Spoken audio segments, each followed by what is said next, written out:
Господи, Исусе Христе, Сине Божи, помилуй меня грешного.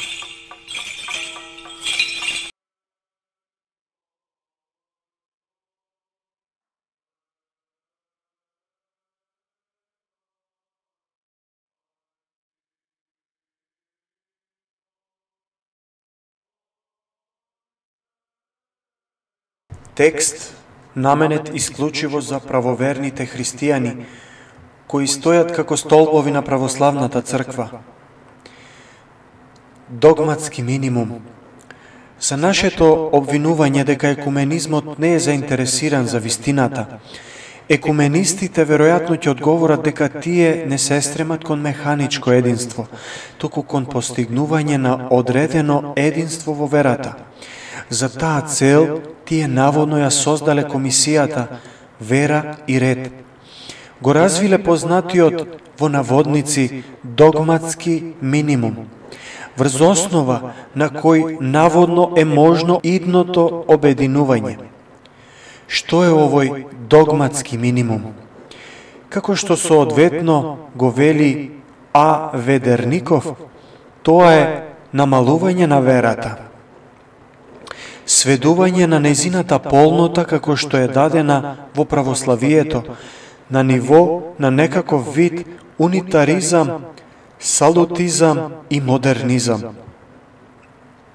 Со други зборови, се соочуваме со искривување, осакатување на верата, забрането од вселенските собори и осудено од светите отци, повреда на интегритетот на исповетта на едната света, соборна и апостолска црква и сведување на исповедните вистини задолжени за православните христијани на неколку фундаментални догми, а при тоа потценување или дури и занемарување на преостанатите догми.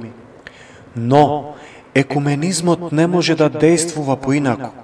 Следејќи ги своите злобни цели, неговата злобна природа го принудува да посегне по такви злобни средства, како што се омаловажувањето на верата, незиното сведување на некаков, во наводници, минимум.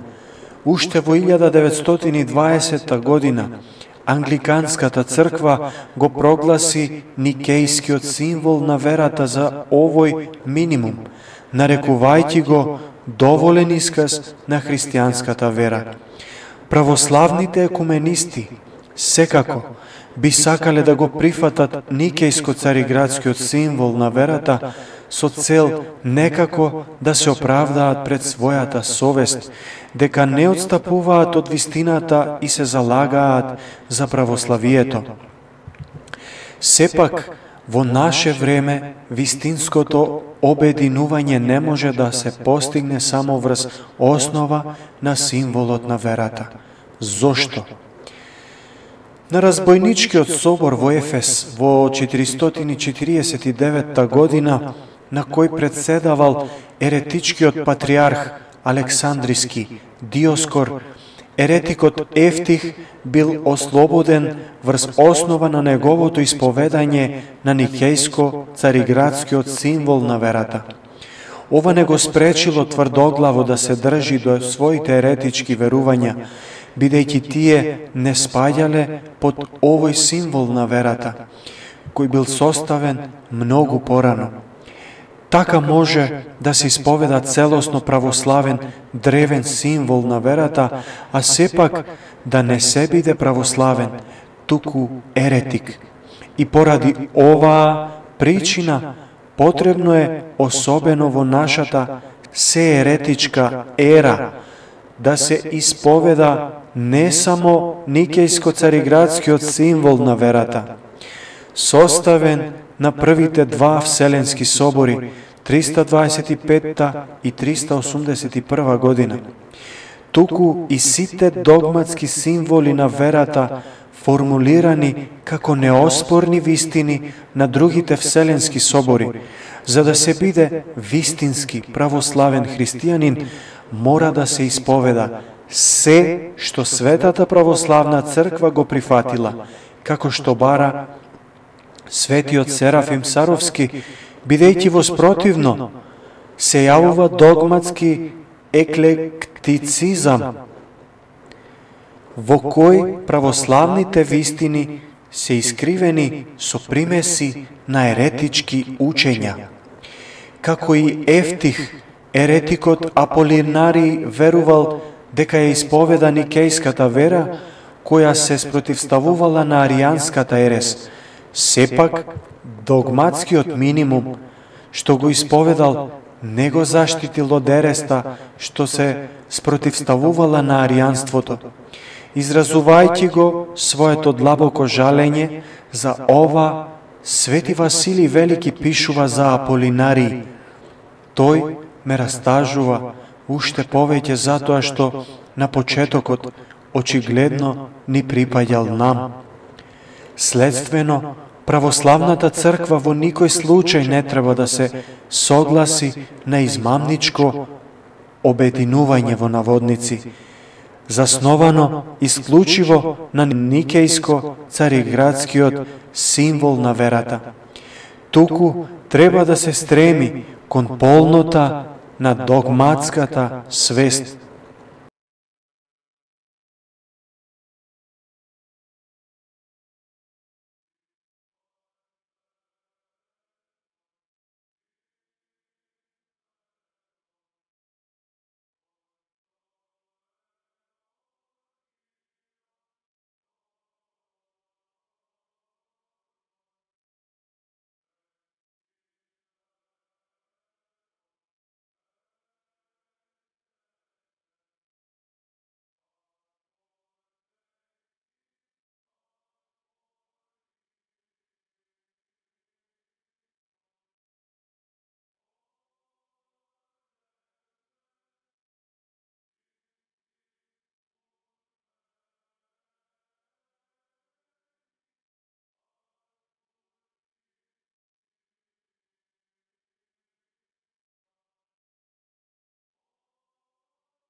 Господи Исусе Христе, Сине Божји, помилуј ме грешного.